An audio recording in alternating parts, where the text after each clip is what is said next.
Welcome back to the Code With Me videos for Chapter 5.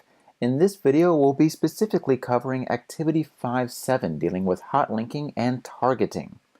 First thing is, make sure you have your index page loaded up in your brackets and your browser, because this is the page that we'll be working with. So, let's first find line 13. Line 13, here we go. A classic guitar is a guitar with the shape or pickup configuration, blah, blah, blah, blah, blah.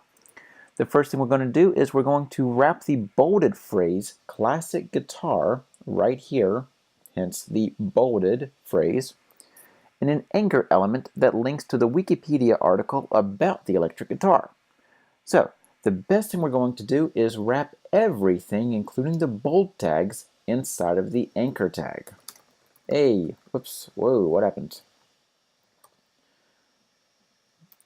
My bad. All right. Now, can we wrap the anchor tag inside of the bold tag?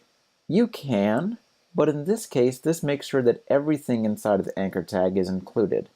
It's just a better practice to make sure that the anchor tag is outside versus having to worry about the order of tags, especially since the bold tag is a lot easier to type versus a long anchor tag. All right, so the Wikipedia article is https:// Now, what this means is that instead of the local links that we have with this navigation right here and the navigation right here, this means that, hey, we have a protocol, which means that this is an external site.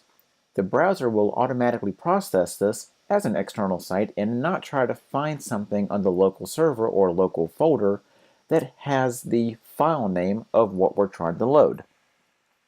Before we put in the Wikipedia article, let's just do a little test.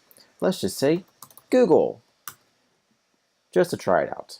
All right, we save, we refresh, and now we see that classic guitar is now highlighted, and if we click on it, it automatically takes us to Google. Good, that's what we wanted. What if we forget the protocol? What if we just say google.com? Well, what does that mean? We save, we refresh, and now if we click classic guitar, that's going to take us to an error page. Well, why is this error page here? It's mainly because if you take a look at the address bar, linking/google.com. We just told the browser that we wanted to find a local file called google.com. Well, I mean, the browser's smart, right? Anything with a .com is a website, right? Well, browsers are smart, but they're not that smart. Technically, you're telling the computer, quite literally, you want to find a local file called google.com. Once you get into more advanced web programming or even programming in general, you'll find that different extensions such as .com don't exactly mean websites. If anyone has an Apple device, you'll notice that a lot of the applications are a .com, or basically a command function. The early Windows applications were also .com because they use batch files and command line interfaces to create command functions, hence .com. So, .com and other TLDs don't specifically mean an external website. So we need to tell the browser this is an external website by adding the protocol. So we save, we refresh, we go back, we click, we have google.com, exactly what we wanted, at least for this example. If you mistype the protocol, such as HTTP, then the browser itself will do something I don't think you're going to like. It's not gonna go anywhere. That's okay because it doesn't know how to process HTTP. If you put in HTTP versus HTTPS, hopefully most browsers nowadays, most web servers know how to process this and will take you from the unsecure version HTTP to the secured version HTTPS. Okay, enough messing around. Let's actually finish this up with the Wikipedia link. So in this case, it is EN for the English version. Wikipedia.org/wiki/electric_guitar. All right, save, refresh. We're good developers. Going to test it, find the link, click, and come on, Wikipedia. Come on. There we go. Electric guitar Wikipedia. Perfect.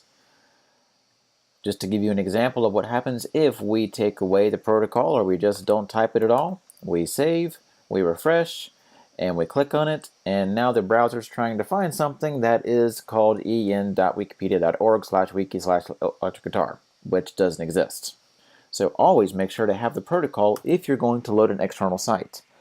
Okay, let's continue on. Okay, we are going to take this link and open it up in a new tab, or in some older browsers, new windows. How do we do that? We use the target attribute. Now, if brackets automatically gives you some values for this, ignore those because we're only going to be using one value, and that is underscore blank. Why have multiple values or even one value that is the default if you're only going to use one value for this? It's kind of a long story to get into. I won't get into the history of the target attribute, but just keep in mind that if you use the underscore blank value for target, we save, we refresh, we click on it, and it opens up a new tab with leaving our previous site or page still there. So if we navigate on this page all day long and go through it and close it out, our original page will still be there. So in this case, we now have the link opening up in a new tab. Okay, that is it for this activity. In the next activity, we're talking about lists and wrapping up Chapter 5. If you have any questions regarding anything with anchors or image links or anything else, please let me know. I'll get back to you the best way I know how.